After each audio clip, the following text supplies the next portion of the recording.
Di sebuah perkampungan kecil di kaki Himalaya, hiduplah seorang budak bernama Dinu. Dia anak petani miskin, bajunya lusuh, kasutnya tiada, namun hatinya lebih kaya daripada emas. Dinu selalu berkongsi apa saja yang dia ada. Kalau dia hanya ada sekeping roti, dia akan patah dua dan beri kepada kawannya. Orang kampung selalu berkata, budak ini senyumannya paling cerah di seluruh lembah. Tetapi di balik senyum itu, Dinu menyimpan satu rahasia. Dia berdoa setiap malam, "Ya Tuhan, berilah aku suatu petang ketika bermain dengan kawan-kawan." Seekor kambing terlepas, Dinu pun berlari mengejarnya. Masuk jauh ke dalam hutan. "Hoi Dinu, jangan masuk jauh sangat. Itu hutan larangan," jerit kawan-kawan. Tapi Dinu hanya ketawa. "Jangan takut. Hutan ini kan cuma pokok-pokok sahaja." Langkahnya membawa dia semakin dalam. Kabut putih menyelubungi, bau tanah lembab menusuk hidung.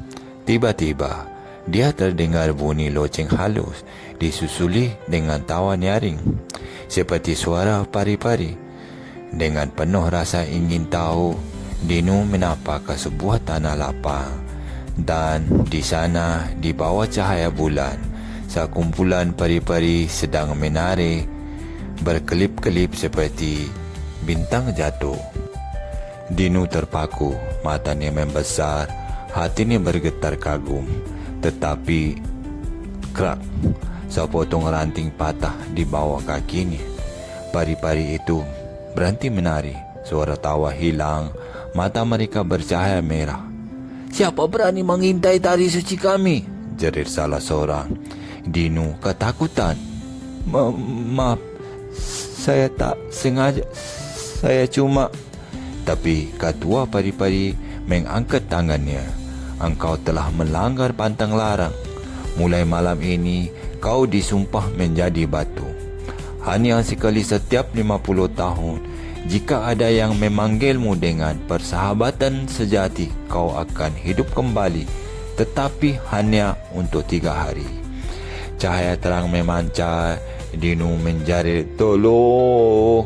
Tubuhnya menggeras, suaranya lenyap, dan dalam sekelip mata seorang budak ceria berubah menjadi patung batu yang membisu.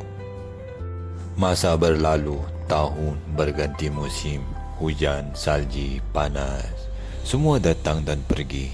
Patung batu Dinu tetap berdiri di tengah hutan, dilitupi lumut, tapi tidak pernah hancur.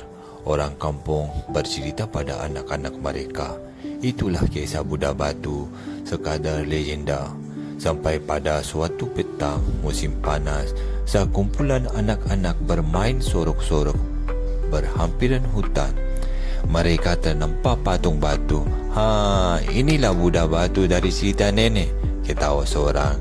Atas berani-beranian seorang Buddha menjerit, "Dinu, marilah bermain dengan kami." Bumi bergetar. Patung itu berkilau dengan cahaya emas.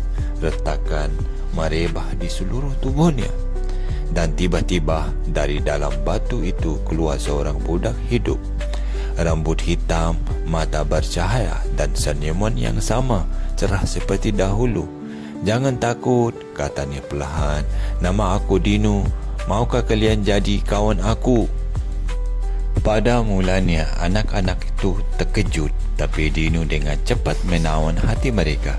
Mereka berlari bersama di sawah, terjun ke sungai, makan roti di bawah pokok besar. Dinu heran melihat basikal. Dia ketawa bila mendengar radio. "Semuanya baru, semuanya ajaib. Kenapa orang panggil kau Buddha Batu?" tanya seorang. Dinu pun bercerita tentang pari-pari, sumpahan, dan 50 tahun kesunyian. Anak-anak itu menangis mendengarnya. 3 hari, hanya 3 hari. Tapi mereka memegang tangan Dinu berat. "Kami janji kami akan jadi kawan kau. Walaupun dunia lupa, kami takkan lupa." Hari ketiga datang terlalu cepat.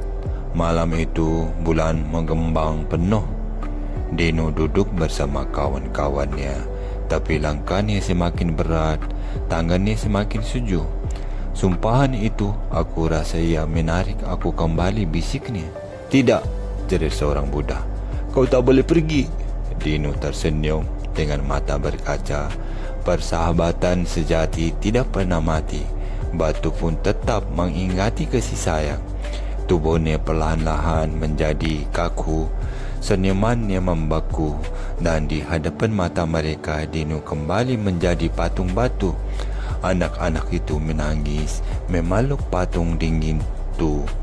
Namun jauh di hati mereka tahu 50 tahun lagi seorang pasti akan memanggilmu semula. Sejak malam itu, anak-anak kampung selalu datang ke patung Dino. Mereka bermain di sisinya. Mereka menyanyi, mereka bercerita supaya Dino tidak pernah rasa keseorangan. Cerita tentang Buddha Batu tersebar ke seluruh kampung. Orang berkata, dia bukan sekadar legenda, dia benar-benar wujud. Tahun demi tahun, generasi berganti, namun Dino tetap kenang.